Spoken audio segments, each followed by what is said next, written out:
तो hello student, applied mathematics model question paper के हम अंतिम पड़ाव में पहुंच चुके हैं। अब केवल दो वेरी इंपॉर्टेंट क्वेश्चन बचे हुए इस मॉडल क्वेश्चन पेपर के, क्वेश्चन नंबर 25 और क्वेश्चन नंबर 26। इससे पहले सारे हम अपलोड कर चुके हैं, उनको आप देख लीजिएगा। और इसके लिए अब हम नेक्स्ट पे चलते हैं। Question number 25 very important student, ये स्पर्श रेखा टेंजेंट से रिलेटेड है। वेरी वेरी इंपॉर्टेंट क्वेश्चन है।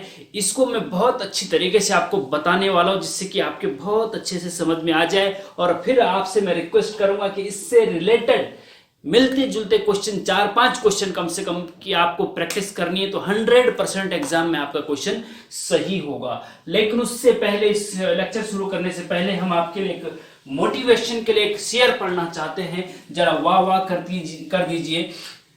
जीतूंगा मैं यह खुद से वादा करो, जीतूंगा मैं यह खुद से वादा करो, जितना सोचते हो कोशिश उससे ज्यादा करो, जितना सोचते हो कोशिश उससे ज्यादा करो, तकदीर भी रूठे हुए पर हिम्मत, तकदीर भी रूठे पर हिम्मत न टूटे, मजबूत इतना अपना इरादा करो, तकदीर भी रूठे पर हिम्मत न टूटे, मजबूत इतना अपना इरादा करो। तो इरादे अगर मजबूत है स्टूडेंट, तो 100% आप लाइफ में सफल होंगे। आपकी मैथमेटिक्स की बैग क्लियर होगी, आपके मैथमेटिक्स में अच्छे मार्क्स आएंगे। इरादे मजबूत करो और मेहनत लगन से करो, पूरे मेहनत से करो। तो चलिए लेक्चर शुरू करते हैं। अब देखिए स्टूडेंट, क्वेश्चन नंबर 25 में क्या है कि वक्र 9x² plus 16y² equal to 144 के उन बिंदुओं पर स्पर्श रेखा ज्ञात कीजिए जिन पर वह नंबर 1 एक्स अक्ष के समांतर है, नंबर 2 वाई अक्ष के समांतर है। मतलब स्पर्श रेखा, देखिए डिफरेंशिएशन में स्पर्श रेखा टेंजेंट, नॉर्मल एंड टेंजेंट का क्वेश्चन है स्टूडेंट। और स्पर्श रेखा कैसे निकालते हैं डिटेल लेक्चर में, तो आप डिटेल में देखिएगा। इस क्वेश्चन में कैसे करेंगे जरा वेरी इंपॉर्टेंट है, जरा ध्यान से देखिएगा। ये जो वक्र है ना, अगर आपको ये इलिप्स का, हाँ दीर्घ वृत्त का है ये क्वेश्चन। अगर आपको थोड़ा सा ध्यान होगा, इलिप्स आपने पढ़ा होगा, नहीं पढ़ा है तो प्लेलिस्ट में जाके, मैथ्स गुरुजी एनोटेल के प्लेलिस्ट में जाके आप इलिप्स का के लेक्चर देख सकते हैं। ये 9x² प्लस, देखिए ये जो 9x² plus 9x² plus 16y² is equal to 144 है ना। अगर हम 144 का बोथ साइड डिवाइड कर देंगे ना, तो 9/144, 9x² upon 144 plus 16y² upon 144 is equal to 1 हो जाएगा। ठीक है, अब 9 से अगर 144 को काटते हैं ना, तो x² अपॉन 9 एकम 9 और 9 और 5 54, 9 पंजे 45 और 9 छके 54। ठीक है जी, plus y² is equal to, इससे इसको डिवाइड करते हैं तो यहाँ 9 आएगा, इज इक्वल टू 1 आएगा। ठीक है जी। अच्छा, अब ये इसको ऐसा भी लिख सकते हैं कि x² अपॉन 4 का स्क्वायर प्लस y² अपॉन 3 का स्क्वायर इज इक्वल टू 1। तो स्टूडेंट आपको इससे थोड़ा ध्यान आ रहा होगा, x² upon a² plus y² upon b² is equal to 1 ellipse का इक्वेशन, जनरल इक्वेशन होता है। अब ये जनरल इक्वेशन जो होता है, इसका ग्राफ आपको, अगर आपने थोड़ा बहुत इलिप्स पढ़ा है, नहीं पढ़ा है तो डिटेल लेक्चर के लिए आप हमारे प्लेलिस्ट में जाइए, इलिप्स की प्लेलिस्ट में। तो इस प्रकार से इसका ग्राफ बनता है। ठीक है, ऐसे भी बनता है खड़े में, और ऐसे पड़ा हुआ अंडा टाइप का भी होता है, एक्स अक्ष और वाई अक्ष। ठीक है, अब यहाँ पे वो कह रहा है, मान लीजिए ये ग्राफ है, इसका ग्राफ मान लीजिए ये है। ठीक है, अब वो कह रहा है कि उन बिंदुओं पर स्पर्श रेखा ज्ञात कीजिए। स्पर्श रेखा मतलब जो इस इलिप्स को स्पर्श करती हुई कोई लाइन जाए, टच करती हुई कोई लाइन जाए, उसी को स्पर्श रेखा कहते हैं। इस पर नाम से स्पष्ट है भाई। एक्स अक्ष के समांतर, देखिए एक्स अक्ष ये है, इसके समांतर कहां पे होगी स्पर्श रेखा? यहाँ पे हो सकती है, यहाँ पे, और या फिर यहाँ पे हो सकती है। तो एक्स अक्ष के समांतर स्पर्श रेखा एक तो ये हो सकती है जो इस यहाँ पे इलिप्स को टच करे, और एक यहाँ पे हो सकती है जी। ठीक है, तो दो स्पर्श रेखा एक्स अक्ष के समांतर हो सकती हैं। ठीक है, अब इस स्पर्श रेखा की समीकरण बतानी, इसकी भी बतानी है और इसकी भी बतानी है। ठीक है जी, ओके। अब एक होता है स्पर्श रेखा, दूसरा बोल रहा है कि वाई अक्ष के समांतर है। वाई अक्ष के समांतर कहां पे? वाई अक्ष ये है, तो इसके समांतर यहां पे स्पर्श रेखा हो सकती है और यहां पे हो सकती है। देखिए ये एक स्पर्श रेखा वाई अक्ष के समांतर ये हो सकती है, और एक स्पर्श रेखा वाई अक्ष के समांतर ये हो सकती है, ठीक है जी। अच्छा, इनको पॉइंट ए, इस पॉइंट को ए पॉइंट मान लो, इस पॉइंट को बी पॉइंट मान लो, इस पॉइंट को सी पॉइंट मान लो और इस पॉइंट को डी पॉइंट मान लो। अब देखिए होता क्या है स्टूडेंट कि जैसे कि एक्स स्क्वायर अपॉन 4 का स्क्वायर है, तो इसका मतलब ये होता है अगर एक्स स्क्वायर अपॉन ए स्क्वायर है तो ए जो होता है ना वो ओरिजिन से यहां तक की डिस्टेंस को ए कहते हैं। ए मतलब यहां से यहां तक की डिस्टेंस 4 होगी, यहां से यहां तक की डिस्टेंस कितनी हो गई 4, और उतनी ही फिर इधर भी होती है, ये भी 4 ही होती है डिस्टेंस इतनी, ठीक है जी। अच्छा, ऊपर बी बी होता है बी, तो यहाँ 3 है तो यहाँ 3 हो जाएगी डिस्टेंस, और यहाँ पे भी नीचे ओरिजिन से डी तक 3 हो जाएगी। अब मुझे ये बताइए कि इस पॉइंट के कोऑर्डिनेट क्या हो सकते हैं। इस पॉइंट के कोऑर्डिनेट होंगे स्टूडेंट, एक्स अक्ष पे है ना ये पॉइंट, एक्स अक्ष पे ओरिजिन से कितने डिस्टेंस पे है 4 डिस्टेंस पे, तो एक्स बराबर 4 हो गया। वाई बराबर क्या होगा, वाई एक्स अक्ष पे वाई की वैल्यू 0 होती है तो 4,0 हो जाएगा। इस पॉइंट के कोऑर्डिनेट मुझे बताइए आप क्या होगा। इस पॉइंट के कोऑर्डिनेट होंगे -4,0, क्योंकि इधर की तरफ माइनस होता है एक्स, हम तो 4 डिस्टेंस पे तो -4 एक्स कोऑर्डिनेट हो जाए, और वाई 0 ही, क्योंकि एक्स अक्ष पे वाई 0 होता है। ये आपको पता होना चाहिए, ठीक है। नहीं है पता तो डिटेल लेक्चर हमारे देख लीजिए, स्ट्रेट लाइन के डिटेल लेक्चर हमने अपलोड करे हुए हैं, इलिप्स के डिटेल लेक्चर हमने अपलोड करे हुए हैं, ठीक है। इसके कोऑर्डिनेट बताओ मुझे क्या होंगे। देखो x, y होता है ना, तो x क्या होगा यहाँ पे, x तो 0 होगा, क्योंकि y अक्ष पे x 0 होता है और x अक्ष पे y 0 होता है, ठीक है। इस चीज का ध्यान रखेंगे, x 0 हो गया, y कितना है यहाँ से यहाँ तक 3 है, तो 0,3 इसके कोऑर्डिनेट हो जाएंगे। इसी प्रकार से यहाँ 0,-3 हो जाएंगे d के। अच्छा, अगर देखिए एक तरीका तो ये है कि आपको कुछ भी सॉल्व करने की जरूरत नहीं, ये आपने करा और आप सिंपल इसकी इस लाइन की इक्वेशन भी बता देंगे, इस स्पर्श रेखा की इक्वेशन भी बता देंगे, इस स्पर्श रेखा की इक्वेशन भी बता देंगे, इस स्पर्श रेखा की इक्वेशन भी बता देंगे। मैं बताता हूं क्या होगी, देखिए इसकी इक्वेशन क्या होगी, एक्स अक्ष के समांतर है तो एक्स अक्ष के समांतर जो होती ना वो उसकी इक्वेशन हमेशा y बराबर कुछ होती है, y बराबर, जैसे एक्स अक्ष की इक्वेशन जो होती है y बराबर 0 होती है, क्योंकि यहाँ y 0 होता है हर पॉइंट पे, ठीक है। इस चीज का ध्यान रखिए। यहाँ पे आप देखेंगे कि ये यहाँ से यहाँ की ये जो लाइन है ना एक्स अक्ष के समांतर है, एक्स अक्ष कितने डिस्टेंस पे है, 3 दूरी पे है, 3 यूनिट की दूरी, तो y बराबर 3 होगा। इसकी इक्वेशन क्या होगी, y बराबर 3, इस लाइन की इक्वेशन, और इस लाइन की इक्वेशन क्या होगी, y बराबर -3 होगी। आगे आंसर आ गया y एक्स अक्ष के समांतर, तो इसका आंसर आ गया आपका y बराबर +-3। बस y अक्ष के समांतर स्पर्श रेखा ज्ञात करनी है तो क्या होगा, ये जो y अक्ष के समांतर ये वाली इक्वेशन, एक्स अक्ष y अक्ष के समांतर जो ये है ना, तो एक्स अक्ष पे कितने डिस्टेंस पे जो y अक्ष के समांतर होती है वो x बराबर समथिंग होती है। y अक्ष की इक्वेशन x बराबर 0 होती है, तो यहाँ पे भी x बराबर कुछ होगा जितनी डिस्टेंस पे है, 4 डिस्टेंस पे, लेकिन माइनस की तरफ है, तो x इक्वल टू -4। ये इसकी इक्वेशन क्या होगी, इसकी इक्वेशन होगी x बराबर 4, क्योंकि यहाँ से 4 डिस्टेंस में। तो कहने का मतलब यह है कि y अक्ष के समांतर जो स्पर्श रेखा है उनकी इक्वेशन होगी x बराबर +-4, +4 भी है और -4 भी। आंसर आ गया।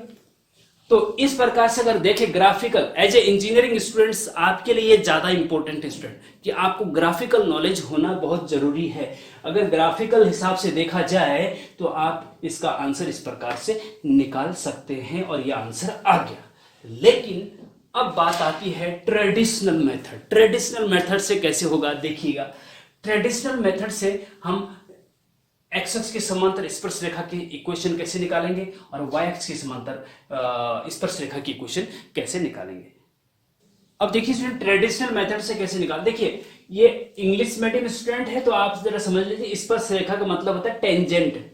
इस टेंजेंट को फाइंड आउट करना है। स्पर्श रेखा में टेंजेंट को, और एक्स अक्ष के पैरेलल और वाई अक्ष के पैरेलल, ठीक है। तो इसको अब हम यहां से मिटा देते हैं स्टूडेंट। आप जरा, मैं आपको ग्राफिकल आप समझ गए ना, बिल्कुल समझ गए हैं। कोई दिक्कत हो रही तो कमेंट में बता दीजिएगा। अच्छा, अब ट्रेडिशनल मेथड से इसको कैसे करेंगे, हम सेकंड मेथड से कर रहे हैं, ठीक है। कैसे करेंगे कि सबसे पहले जो वक्र आपको दे रखा है गिवन दैट, उसको लिखेंगे। गिवन दैट क्या है, क्या गिवन है, 9x² + 16y² = 144, ठीक है।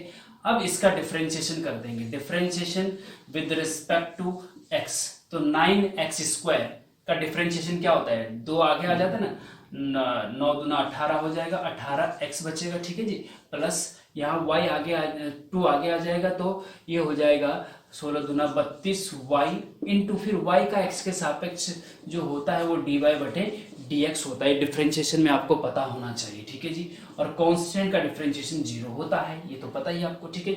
अब हमें यहाँ से dy/dx निकालना है, तो dy/dx बराबर क्या हो गया, देखिए 18x को उधर लेके जाएंगे तो माइनस का 18x हो जाएगा, और अपॉन में ये जो 32y है ना, ये अपॉन में चला जाएगा 32y, ठीक है। अच्छा, इसको सिंप्लीफाई करना है तो दो से कट रहे दोनों, तो माइनस का 9x अपॉन 16y आ गया, ये है आपका dy/dx। अब देखिए होता क्या है कि जब भी आप मान लीजिए वक्र है, ठीक है, वक्र इसी टाइप से जो भी है, इस वक्र पे कोई पॉइंट A है, इस पॉइंट पर स्पर्श रेखा की समीकरण निकालनी है, ठीक है, स्पर्श, हाँ, टेंजेंट की इक्वेशन ऑफ टेंजेंट निकालना है। तो किसी भी टेंजेंट की या स्पर्श रेखा की इक्वेशन निकालने के लिए हमें 2 चीज की जरूरत पड़ती है, नंबर 1 और नंबर 2। क्या क्या? नंबर 1 तो जरूरत पड़ती है पॉइंट की, कि इस पॉइंट के कोऑर्डिनेट आपको पता होना चाहिए, x1, y1 कुछ होंगे, इस पॉइंट के कोऑर्डिनेट पता होना चाहिए। नंबर 2 स्लोप, कि इस स्पर्श रेखा की ढाल, स्लोप मतलब m भी बोलते हैं इसको, और इसको dy/dx भी बोलते हैं। डिफरेंशिएशन के टर्म में dy/dx, और स्ट्रेट लाइन का जब हम डिस्कस करते हैं, स्ट्रेट लाइन के डिटेल लेक्चर हमने प्लेलिस्ट में दे रखे हैं स्टूडेंट, आप जाके चैनल पे जाके देख सकते हैं, उसमें m काउंट करते हैं। तो स्लोप और पॉइंट, इस स्पर्श रेखा का पॉइंट क्या है, इस स्पर्श का स्लोप क्या है, स्लोप क्या होता है, स्ट्रेट लाइन के डिटेल लेक्चर में हम आपको बता चुके हैं स्लोप क्या चीज होती है। तो स्लोप m से या dy/dx से डिनोट करते हैं, तो ये 2 चीज की जरूरत पड़ती है, तो स्पर्श रेखा की समीकरण निकल जाएगी। अब स्लोप तो dy/dx से निकलेगा। अब देखिए स्लोप, अब हम बात करते हैं नंबर 1 की, x अक्ष के समांतर है। अगर स्पर्श रेखा, चूंकि स्पर्श रेखा या टेंजेंट x अक्ष के समांतर है, इसलिए m बराबर dy/dx बराबर 0 होगा जी। देखो क्यों होगा जी, अब देखो होता क्या है कि ये x अक्ष है, ये y अक्ष है, अगर स्पर्श रेखा x अक्ष के समांतर है तो उसका जो स्लोप होगा वो 0 होगा। क्यों? क्योंकि x अक्ष के साथ ये लाइन कितना डिग्री का कोण बना रही है, जो अगर कोई लाइन x अक्ष के पैरेलल है तो उसके साथ 0 डिग्री का एंगल बनाती है, और 0 डिग्री का एंगल बनाने का मतलब जो होता है ना, m या dy/dx बराबर tan थीटा होता है, tan थीटा, m बराबर या dy/dx बराबर tan थीटा होता है, और थीटा की जगह 0 रखें तो tan 0 का मान क्या होता है, tan 0 का मान 0 होता है, तो इसलिए स्लोप 0 होता है। जब x अक्ष के पैरेलल होती ना स्पर्श रेखा, तो वहां पे dy/dx बराबर क्या होता है, 0 होता है। तो कहने का मतलब ये है कि जो dy/dx आपका निकला है माइनस का 9x अपॉन 16y, उसको 0 के बराबर रख दीजिए, तो ये इसका मल्टीप्लाई क्रॉस मल्टीप्लीकेशन करेंगे तो ये 0 में चला जाएगा, 9x² माइनस 9x² बराबर 0 हो जाएगा। और यहां से सिंपल सी बात है कि यहाँ पे x बराबर क्या हो जाएगा, 0 हो जाएगा।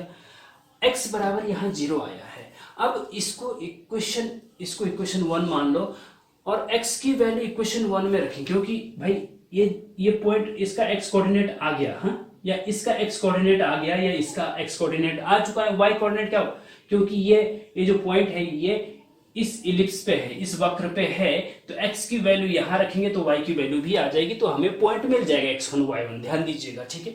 1 एम्प्लाइज, अब इक्वेशन 1 में x की वैल्यू 0 रखिए, जब ये 0 रखेंगे तो दिस इक्वल टू 144 हो जाएगा, और 16 बटे में जाएगा, मतलब ये तो 0 हो जाएगा, 16y² बराबर 144 हो जाएगा, और y² बराबर 16 जब बटे में जाएगा 16 से डिवाइड करेंगे तो 9 आएगा, ठीक है जी। और y बराबर क्या हो जाएगा, इसको यहाँ से स्क्वायर हटता है तो यहाँ रूट लगता है, प्लस माइनस भी लगता है, तो प्लस माइनस √9 की वैल्यू 3 होती है, तो y की वैल्यू प्लस माइनस 3 आ गया। तो कहने का मतलब ये है कि इस पॉइंट के कोऑर्डिनेट यहाँ ये 2 पॉइंट आ गए, ठीक है। एक तो आ गया 0,3 और एक आ गया 0,-3। इस पर x 0 और y 3-3 जो हम पहले भी निकाल चुके हैं वही चीज आ गया। अब पॉइंट आ चुके हैं। अब जब पॉइंट हमने क्या बताया कि पॉइंट और स्लोप चाहिए, हाँ पॉइंट और स्लोप चाहिए। अब स्लोप तो भैया क्या है, 0 है। स्लोप क्या है, 0 है। एक्स अक्ष के पैरेलल जो लाइन होती है उसका स्लोप 0 होता है, क्योंकि वो 0 डिग्री कोण बनाता है और tan 0 की वैल्यू 0 होती है। तो स्लोप 0 आ गया और पॉइंट आपका 0,3 और 0,-3 आ गया। इसलिए देयरफॉर इक्वेशन ऑफ, इसमें कंडीशन वाला पहला वाला पे कर रहे हैं। Therefore equation of tangent is, equation of tangent क्या होगा, इक्वेशन ऑफ टेंजेंट क्या होगी बताइए। इक्वेशन ऑफ टेंजेंट आपको पता होना चाहिए स्टूडेंट कि y minus y1 is equal to m into या m x माइनस x1 होता है। इक्वेशन ऑफ स्ट्रेट लाइन या इक्वेशन ऑफ टेंजेंट ये होती है। आप स्ट्रेट लाइन की डिटेल लेक्चर में आप प्लेलिस्ट में जाके देख लीजिएगा, आपको पता चल जाएगा ये क्यों होती है। y माइनस y1 बराबर m into x minus x1 होता है, ठीक है जी। अच्छा, अब y minus y1 x1 y1 इसको x1 मान लो और इसको y1 मान लो 0,3, तो 0 इज इक्वल टू m कितना है, m 0 है जी, सॉरी y1 कितना है, 3 है, ठीक है। और m 0 है और x माइनस x1 कितना है, x1 0 है। तो ये 0 है तो पूरा का पूरा 0 हो जाएगा। कहने का मतलब ये है कि y माइनस 3 बराबर 0 हो जाएगा और y बराबर 3 हो जाएगा। इसी प्रकार से अगर x की y की जगह -3 रखेंगे तो प्लस -3 आएगा। देखिए यही आपका आंसर यहाँ पे भी आया था ग्राफिकल। तो एक बार मैं एक चीज और बता दूं स्टूडेंट कि अगर आपको ग्राफिकल वाला ज्यादा मजा आ रहा है, ज्यादा अच्छे से समझ में आ रहा है, तो आप उससे भी कर सकते हैं, कोई दिक्कत नहीं, उससे भी कर सकते हैं आप, ठीक है। उससे आपकी क्रिएटिविटी और झलकेगी। अच्छा जी, ये हो गया आपका इक्वेशन ऑफ टेंजेंट हो गया। अब सेकंड में चलते हैं। सेकंड कैसे निकलेगा, उसमें भी पहले आपको पॉइंट, वही चीज मींस अब हमें क्या चाहिए, अब हमें y एक्स के पैरेलल जो दो लाइन हैं उनकी इक्वेशन चाहिए, इस टेंजेंट की और इस टेंजेंट की, इस स्पर्शरेखा मतलब टेंजेंट मतलब स्पर्शरेखा, ठीक है। इनकी इक्वेशन के लिए भी आपको यहाँ पे पॉइंट पता होना चाहिए और स्लोप पता होना चाहिए। तो आपको पता है कि y एक्स के, चूंकि जब स्पर्श रेखा y अक्ष के समांतर मतलब पैरेलल हो तो m बराबर जो होता है ना dy/dx बराबर, वो होता है आपका इनफाइनाइट। हाँ, आप देखो क्या होता है। देखिए स्लोप को हमेशा x अक्ष से देखा जाता है कि x अक्ष से कितने डिग्री का, जो ये लाइन है ना इसका स्लोप चाहिए तो x अक्ष कितने डिग्री कौन बना, 90 डिग्री का, और tan 90 डिग्री बराबर इनफाइनाइट होता है, tan 90 डिग्री बराबर इनफाइनाइट होता है। इसलिए जब भी कोई रेखा y अक्ष के पैरेलल है तो स्लोप हमेशा इनफाइनाइट होगा, और y अक्ष x अक्ष के पैरेलल है तो स्लोप 0 होगा, जो हम पहले बता चुके हैं, ठीक है जी। अच्छा, अब ये हो गया। अब हमें जो हमने निकाला था अभी इसको डिफरेंशिएशन करके, वो क्या था उसको यहां पे रख दीजिएगा, ठीक है। तो dy/dx हमने निकाला था, क्या निकाला था, इसको मिटा दिया हमने, डिफरेंशिएशन करके ये उधर गया था और ये बटे में गया था, तो 9 दूना 18, हाँ 18, और ये आया था 18 की जगह आपका 9 आ गया था, 9x अपॉन माइनस का था, हाँ, और 16y, हाँ ये आया था, ठीक है जी, ये आया था dy/dx, और वो बराबर हो जाएगा इनफाइनाइट के, और इनफाइनाइट को आप लिख सकते हैं 1/0। इस चीज का ध्यान रखना है स्टूडेंट, ये बहुत इंपॉर्टेंट है। इनफाइनाइट को 1/0 लिख सकते हैं, क्योंकि 1/0 बराबर इनफाइनाइट, 0 से 1 में कितनी बार डिवाइड कर सकते हैं, इनफाइनाइट बार। ये आपको याद रखना है। ये याद रखना है कि 0/1 तो हमेशा 0 होता है, और 1/0 हमेशा इनफाइनाइट होता है। याद रखेंगे, जब बटे में 0 होता है तो इनफाइनाइट, ऊपर 0 होता है तो 0। ठीक है, तो इसको ऐसा। अब क्रॉस मल्टीप्लीकेशन करेंगे तो इसका यहाँ मल्टीप्लाई होगा और इसका यहाँ मल्टीप्लाई होगा। इसका ऊपर मल्टीप्लाई होने से आपको 16y बराबर, इसका मल्टीप्लाई यहाँ 0 हो जाएगा, तो यहाँ से y बराबर आपका 0 आ गया। और इक्वेशन 1 में जब रखेंगे y बराबर 0 रखेंगे तो यहाँ से x² बराबर आपको 16, देखो ये 0 हो जाएगा, ये अपॉन में जाएगा 9 तो 16 बार डिवाइड होता है, x² बराबर 16 आ जाएगा, और x बराबर आपका ±4 आ जाएगा, क्योंकि स्क्वायर रूट लगेगा तो ±4 हो जाएगा। अच्छा, अब यहाँ पे भी पॉइंट मिल गए हैं, यहाँ पे भी पॉइंट मिल गए। देखिए ये वाला पॉइंट जो होगा ना वो होगा -4,0, और ये वाला पॉइंट जो होगा वो होगा 4,0। पॉइंट मिल गए। अब स्लोप भी पता है इनफाइनाइट होता है, देयरफॉर अब देखिए second equation of tangent is y minus y1 बराबर m into x minus x1 होता है। ठीक है, अच्छा y माइनस y1, अगर एक बार हम पहले 0 लेते हैं, 0 x कोऑर्डिनेट और y कोऑर्डिनेट। ठीक है, y कोऑर्डिनेट यहाँ पे ये मान लीजिए x1 है, ये आपका y1 है, तो y1 की जगह 0 रख दिया। m यहाँ पे इनफाइनाइट है और x माइनस x1 यहाँ पे -4 है, तो ये प्लस का 4 हो जाएगा। ठीक, एक बार -4 लेंगे, एक बार +4, 2 बार इनको लिखेंगे, कोई दिक्कत नहीं। हाँ, अब यहाँ पे जरा ध्यान देने वाली बात है, ये y हो जाएगा इज इक्वल टू इनफाइनाइट को 1/0 लिखेंगे। ये जरा बहुत इंपॉर्टेंट है, यहाँ पे ध्यान देने वाली बात। ठीक है, अब 0 का क्रॉस मल्टीप्लिकेशन 0 हो जाएगा, और जब 0 हो जाएगा तो x + 4 बराबर 0 हो जाएगा, और यहाँ पे x बराबर -4 हो जाएगा। ठीक है, इसी प्रकार से एक बार यहाँ पे x1 की जगह +4 रखेंगे तो फिर ±4 आ जाएगा। यही आपकी स्पर्श रेखा की इक्वेशन है। देखिए x बराबर +-4 हम पहले भी निकाल चुके हैं स्टूडेंट। ठीक है, तो इस प्रकार से इस क्वेश्चन को करना है, वेरी इंपॉर्टेंट है। और अब हम इसका क्वेश्चन, इस मॉडल क्वेश्चन पेपर का लास्ट क्वेश्चन करवा रहे हैं, क्वेश्चन नंबर 26 आपको बता रहे हैं, उसको जरा आप ध्यान से देखिए, वो भी बहुत इंपॉर्टेंट है, कई बार आपके एग्जाम पूछा जा चुका है, और उसके बाद ये मॉडल क्वेश्चन पेपर कंप्लीट होता है। फिर आगे हम और पिछले सालों जो क्वेश्चन पूछेंगे उनको भी हम जल्द लेके आएंगे। ठीक है स्टूडेंट, तो देखिए student, last question, question number 26 10 marks का आता है, वेरी इंपॉर्टेंट है, कई बार आपके एग्जाम में पूछा जा चुका है।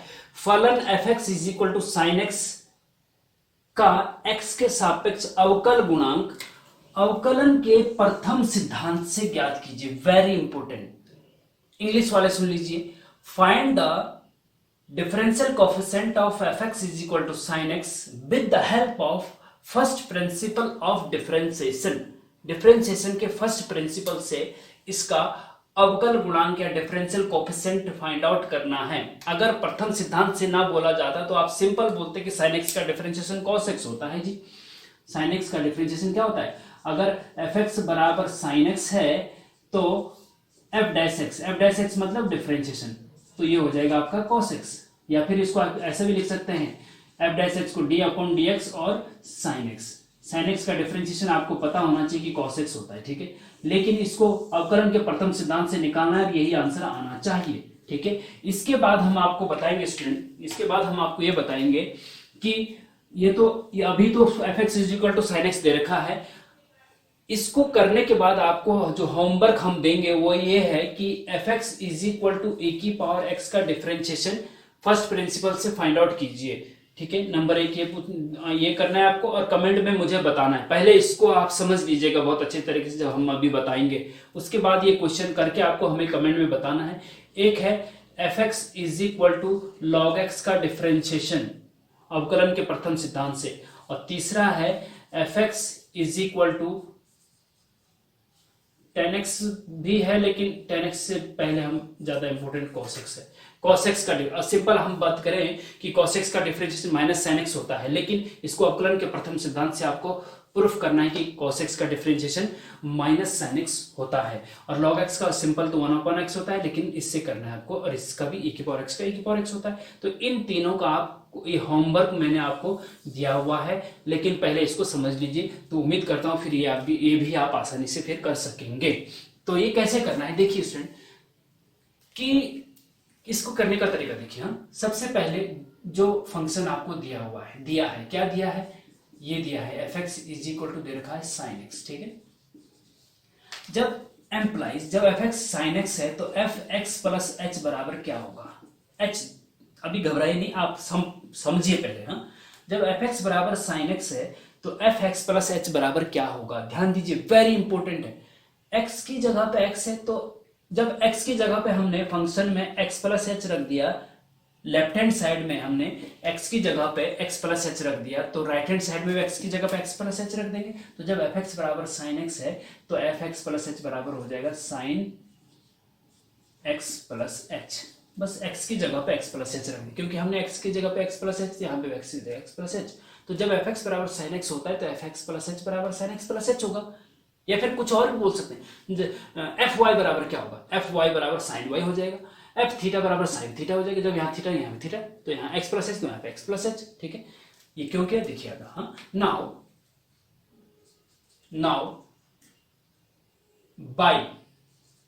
By first principle of differentiation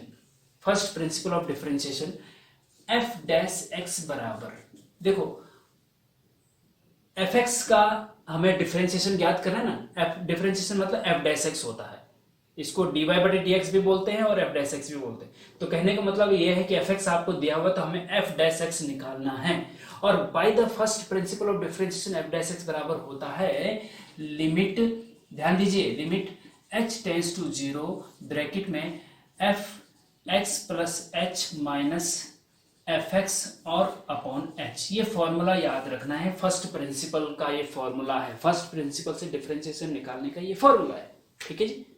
इतना हो गया। अब इसमें वैल्यू पुट कर दीजिए। वैल्यू पुट कैसे करेंगे देखिए आगे, इज इक्वल टू, चलो यही करते हैं पहले, तो ये यही कर लेते, चलो लिमिट एच टेंस टू 0, ठीक है, ओके। 1/h बाहर ले लीजिए, कोई दिक्कत नहीं है ना, 1/h ऐसे ले लीजिए, और ब्रैकेट के अंदर एफ एक्स प्लस एच की जगह साइन एक्स प्लस एच रखो, क्योंकि दिस इक्वल टू दिस है ना, sine x plus H minus F x की जगह पे साइन एक्स रखिए, कोई दिक्कत नहीं। अब sign C minus sine D का फॉर्मूला यहाँ पे लगा सकते हैं, देखिए लगा सकते हैं कि नहीं, यहाँ पे जरा important, sine C minus sine D का फॉर्मूला क्या होता है, sine C plus sine D का भी होता है 2 sine C plus D by 2 into cos C minus D by 2। ऐसे ही साइन सी, ये आपको ट्रिग्नोमेट्री के डिटेल लेक्चर अगर आपने नहीं देखे तो उनको देख लीजिएगा प्लेलिस्ट में जाके, डिस्क्रिप्शन में भी लिंक देने की कोशिश करेंगे, लेकिन सिंपल यूट्यूब जब ओपन करते हैं तो ऊपर डालिए मैथ्स गुरुजी एंड नोटियाल, तो आपको मैथ्स गुरुजी एंड नोटियाल का चैनल खुल जाएगा, उसमें प्लेलिस्ट का ऑप्शन होता है, प्लेलिस्ट पे क्लिक करेंगे तो सारी प्लेलिस्ट जितनी भी हमने बनाई है वो आ जाएगी, उसमें एक ट्रिग्नोमेट्री की प्लेलिस्ट है, उसमें ये डिटेल लेक्चर में हमने बता रखा है, ठीक है जी। Sign C minus sine D का फॉर्मूला क्या होता है, देखो बार बार देखिए ऐसा है, चलो बता देते हैं। Sign C minus sine D का फॉर्मूला होता है 2 cos c plus D by 2 into sine c minus D by 2, ठीक है, ये याद रखेंगे। तो c की जगह x प्लस एच है और d की जगह पे x है, कोई दिक्कत नहीं। हाँ, अब देखिए is equal to limit h tends to 0 1/h अपनी जगह पे है, साइन c, हाँ, तो ये हो जाएगा 2 cos c plus D by 2, this plus this by 2, तो दिस प्लस दिस करेंगे तो 2x प्लस एच हो जाएगा, बटे 2 करेंगे तो ये हो जाएगा आपका बटे 2, तो यहां से x, ये हो जाएगा आपका x प्लस एच बाई 2। हम डायरेक्ट लिख रहे हैं, थोड़ा आप देखिएगा, दिस प्लस दिस बटे 2 करेंगे तो ये आएगा, हाँ, into sine this minus this c minus D by 2, तो इसमें से इसको घटाएंगे ना अगर, तो x से x कट जाएगा, h बच जाएगा, तो h बटे 2 आ जाएगा जी, कोई दिक्कत नहीं, ठीक है ना, कोई दिक्कत है, कोई दिक्कत नहीं। अब आप देखिएगा जरा, लिमिट में हम बता चुके हैं लिमिट में कि दो फंक्शन अगर है तो लिमिट को दोनों फंक्शन के अलग अलग भी लिमिट लगा सकते हैं। तो देखिएगा ध्यान से, हाँ ठीक है, आप ऐसा करते हैं कि चलो लिमिट अभी फिलहाल बाहर ही रहने, लिमिट h टेंड्स टू 0, हम अंदर थोड़ा सा परिवर्तन ला रहे हैं। एक तो ये 2 अलग रखिए जरा, थोड़ा सा देखो, cos वाला लिख देते हैं पहले, cos x प्लस h/2, ध्यान से देखिए, इनटू यहां पे देखिएगा हम क्या कर रहे हैं जरा ध्यान से, साइन h/2 अपॉन h/2। देखो क्या किया हमने, ये जो h था ना वो इसके बटे में लेके आ गए, हाँ, बट इसके भी रख सकते हैं, इसके भी कहीं पे भी रख सकते हैं क्योंकि बटे में था h। और जो cos से आगे 2 था उसको हमने इसके बटे में लेके आए, क्योंकि इसको अगर मल्टीप्लाई में ले जाते तो उल्टा हो जाता, तो 2 यहाँ मल्टीप्लाई में आ जाता, तो इस 2 को हमने यहाँ पे बटे में लेके आए।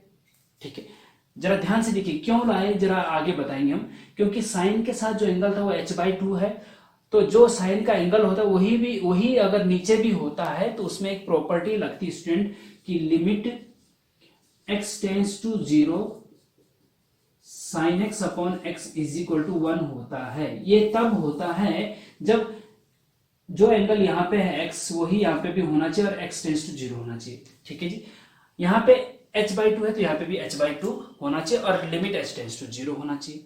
तो अब देखिए ये, ठीक है, अब यहाँ पे आप देखेंगे कि दो फंक्शन है, ये अलग है ये अलग है, तो लिमिट हम दोनों फंक्शन के अलग अलग लगा सकते हैं, ये लिमिट की प्रॉपर्टी बोलती है। ठीक है, तो limit h tends to 0 cos x plus h/2, एक तो ये लगा दी हमने, इनटू फिर limit h tends to 0 sine h/2 upon h/2, ये हो गया। अब इस जब ये और ये एंगल सेम होता है h टेंड्स टू 0 तो ये वाली प्रॉपर्टी लगती है, इसका मान 1 होता है, तो इसका मान तो 1 हो गया जी। और यहां पे लिमिट लगा दो जी, लिमिट कैसे लगा दो कि h की जगह 0, जहां पे भी h की जगह है वहां 0 रख दो तो लिमिट लग गई, लिमिट हट जाती है फिर, तो क्या आ जाएगा, cos, यहाँ पे h की जगह 0 आ जाएगा तो cos x बचेगा, क्यों होगा cos x इनटू इस वाले ब्रैकेट में 1 आ जाएगा जी। ठीक है, और ये हो गया आपका cos x आंसर। तो इस प्रकार से sin x का डिफरेंशिएशन क्या आया, cos x आया। देखिए हम पहले भी लिख चुके हैं कि f x वगैरह sin x है तो f डैश x बराबर cos x, तो f डैश x को सॉल्व करते करते हमने क्या लाया, cos x लाया, तो इसका मतलब आंसर सही आया है। और अवकलन के प्रथम सिद्धांत से, फर्स्ट प्रिंसिपल ऑफ डिफरेंशिएशन से हमने इसको किया है। इसी प्रकार से स्टूडेंट अब आपको ये भी करने हैं और कमेंट में मुझे बताना भी है। ठीक है, तो करिए इनको, बहुत अच्छे से मेहनत करिए। मैंने बहुत मेहनत से ये मॉडल क्वेश्चन पेपर आपके लिए तैयार करा है, तो अगर आपने इस मॉडल क्वेश्चन पेपर को अच्छे से पढ़ लिया, देख लिया, समझ लिया तो 100% आपकी मैथ्स में बैक नहीं आएगी, आपके अच्छे मार्क्स आएंगे और जिनकी बैक है उनकी बैक भी क्लियर हो जाएगी। स्टूडेंट मेरा एक बीड़ा उठा लिया है मैंने कि अब मैथ्स में बैक, मैं अपने वीडियो लेक्चर के थंबनेल में भी डालता हूं कि अब मैथ्स में बैक नहीं आएगी। ये बीड़ा मैंने उठा लिया, एक दिन मैं इसमें कामयाब होऊंगा कि किसी भी बच्चे की मैथमेटिक्स में बैक नहीं आएगी, जो कि सबसे ज़्यादा मैथमेटिक्स में ही बैक आती है। और मैं निश्चित रूप से दावे के साथ कहता हूं कि अगर मेरे वीडियो लेक्चर आपने एक एक करके क्रम से देखना शुरू करा तो 101% गारंटी के साथ कहता हूं कि आपकी मैथ्स में बैक नहीं आएगी। तो स्टूडेंट ये मॉडल क्वेश्चन पेपर समाप्त हो रहा है, तो अब हम आगे नेक्स्ट लेक्चर और इम्पोर्टेंट लेक्चर आपके लिए लेके आएंगे। तब के लिए इनके साथ एंजॉय करिए और लाइक शेयर करना ना भूलिए। अपने नियर एंड डियर को भी इन वीडियो लेक्चर को शेयर करिए जिससे कि उनका भी फ़ायदा हो। और कमेंट जरूर करा करिए कि जो भी आपको दिक्कत हो रही है या जो कोई आपको कुछ अपना उद्गार व्यक्त करना है तो आप कमेंट में हमें लिख सकते हैं, बोल सकते हैं। जय हिंद, जय भारत।